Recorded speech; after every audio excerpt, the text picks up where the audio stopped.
qu'est-ce qu'il s'est dit pendant cette petite heure avec vous tout à l'heure? Cette petite heure était consacrée à la façon dont évoluent les politiques publiques de transport, d'aménagement et de logement et l'inclusion d'une approche durable de ces questions. Moi je crois que ce débat m'a donné l'occasion de rappeler que les politiques publiques en matière de transport gagnent toujours à partir des besoins des usagers plutôt que d'approches qui seraient trop dogmatiques. Alors il est clair que le digital, le numérique, les nouvelles technologies et la facilité que nous avons désormais grâce à l'analyse des data et aux algorithmes à mettre en relation l'offre et la demande facilite la satisfaction des besoins de transport. Mais ce que j'ai voulu montrer ce matin, c'est qu'il y a une tendance constante depuis 50 ans à ce que les besoins de transport augmentent plus vite que les investissements, à ce que la demande de transport augmente plus vite que les capacités des infrastructures. Et c'est lié principalement à une tendance lourde qui est qu'on ne vit plus où on travaille. Et plus le temps passe, plus on évolue, plus la distance domicile-travail augmente et plus la dissociation entre le lieu de résidence et le lieu de travail se confirme, de sorte qu'il y a une demande de transport domicile-travail qui croît de façon continue. Et cette croissance fabrique de la congestion, des problèmes d'accessibilité, des problèmes d'inconfort, des problèmes d'insatisfaction sociale, et elle est destructrice de valeur sur le plan économique.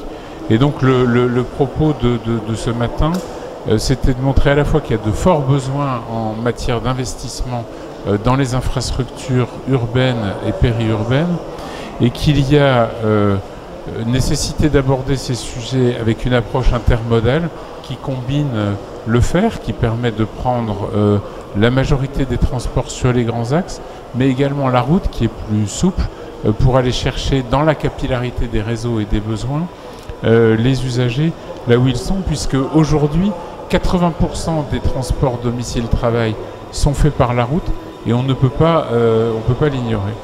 L'autre illustration de mon propos était de montrer que le sujet des transports est bien adressé dans l'organisation des transports longue distance.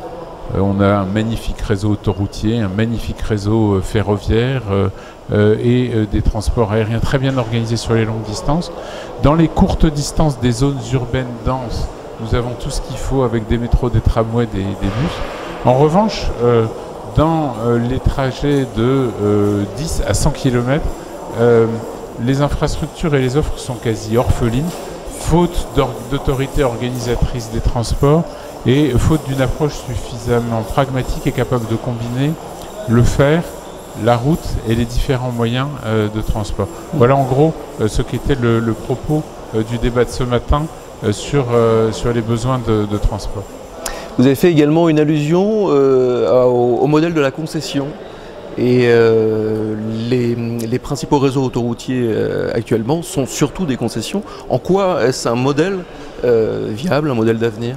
Alors la concession, c'est un modèle très ancien et c'est un modèle d'avenir parce qu'il a la vertu de mobiliser de l'argent privé sur des infrastructures publiques, parce qu'il a la vertu de motiver les opérateurs sur la durée de la concession en les intéressant non seulement à la construction mais aussi à l'exploitation et à la maintenance et à la prise en compte du cycle de vie des infrastructures.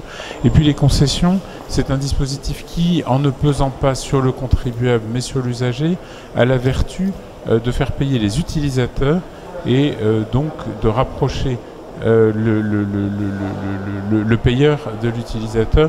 Et je crois que chacun sent bien que le principe de l'utilisateur-payeur est un bon principe en matière de transport. Dernière question sur l'impact du numérique. On parle beaucoup d'innovation, l'innovation passe beaucoup par la révolution numérique. En quoi le numérique impacte-t-il les infrastructures, les réseaux de demain? Alors le numérique impacte aujourd'hui à la marge les sujets de transport en permettant le covoiturage, en facilitant la mise en relation de l'offre et de la demande de transport. Mais on sent bien que la révolution technologique qui est devant nous va complètement révolutionner les usages, parce que le véhicule autonome que l'on verra circuler demain sur nos routes sera à la fois propre, écologique, souple, électrique, non polluant, et je crois qu'il permettra une souplesse, une réduction des ruptures de charge, et il rendra la route très attractive pour les transports longue distance, puisque la partie la plus contraignante du transport longue distance en voiture, qui est la monotonie de la route ou de l'autoroute, sera gommée par le fait que c'est le véhicule qui vous conduira, et que toutes les difficultés des transports urbains seront gommées par le fait que votre voiture viendra vous chercher quand vous l'appellerez, et que vous n'aurez pas le souci de la garer. Donc oui, les révolutions digitales et numériques seront très déterminantes, à la fois sur la rencontre de l'offre et de la demande, et sur le véhicule autonome qui modifiera radicalement le fonctionnement des transports routiers, notamment parce que tous ces véhicules seront tracés, et qu'il sera très aisé notamment de les taxer, parce qu'on sent bien que pour les pouvoirs publics, ce qui arrive avec le véhicule électrique et le véhicule autonome, c'est un changement radical de base fiscale, puisqu'aujourd'hui le véhicule, les véhicules thermiques sont une grosse source de contribution fiscale à travers la TICPE. Les véhicules électriques ne sont pas aujourd'hui taxés. Il faudra réinventer un système de taxation. On imagine que le véhicule autonome dont on connaîtra tous les trajets sera facile à mobiliser pour contribuer au financement public.